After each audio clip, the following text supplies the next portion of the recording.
പറശ്ശിനി കടവിലെ മുത്തപ്പൻ ചരിതങ്ങൾ കേട്ടുകൊള്ളുക.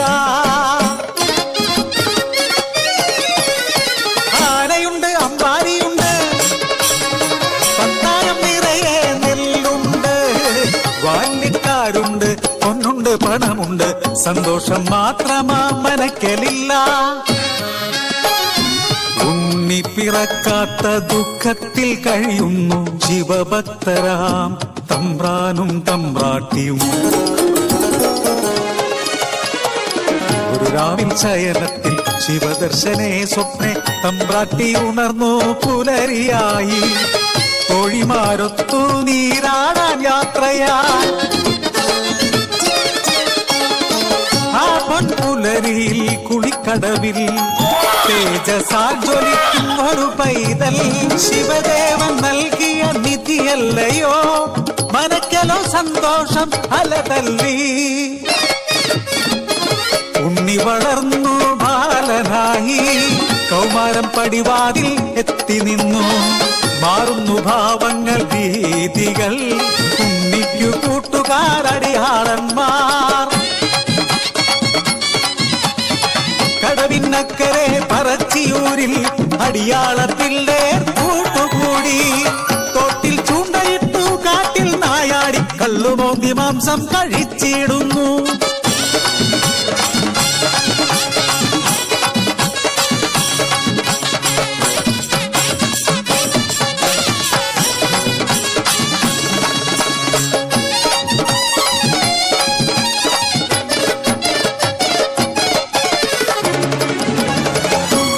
പരദേവതേ ഇല്ലം മുടിച്ചിടുമല്ലോ. കോപിഷ്ടയാകുന്നു തമ്പ്രാട്ടി. ഉണ്ണിയെ മച്ചിൽ ബന്ധിക്കുന്നു. ജലപാനം നൽകില്ല പൊന്നുണ്ണി. ഗുരുത്തക്കേടുകൾ ഏറെയായി.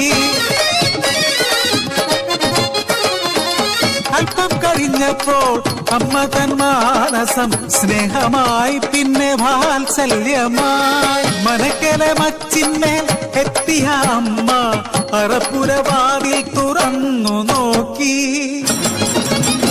ആകെ സ്തംഭിച്ചു തമ്പ്രാട്ടി. ഉണ്ണി വളർന്ന് മച്ചും തകർത്ത് ഉഗ്രരൂപമായി അലറിയിടുന്നു. തലയും മുഖവും കാണാനില്ല. പരിഭ്രമിച്ചോടി തമ്പ്രാട്ടി പടിപ്പുരവാതിൽക്കലെത്തി നിന്നു.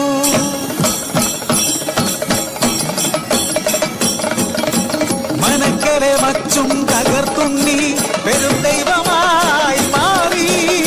മനക്കു മുകളിലെ തലയിൽ ജ്വലിക്കും അഗ്നിഗോളം.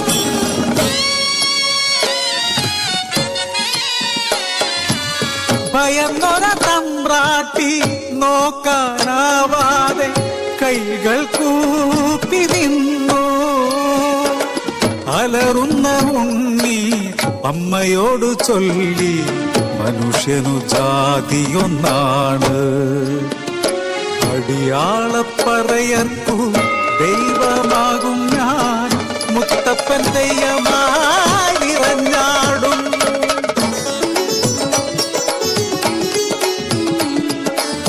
ദൈവമായാലും അമ്മയ്ക്കു നീ ഉണ്ണി.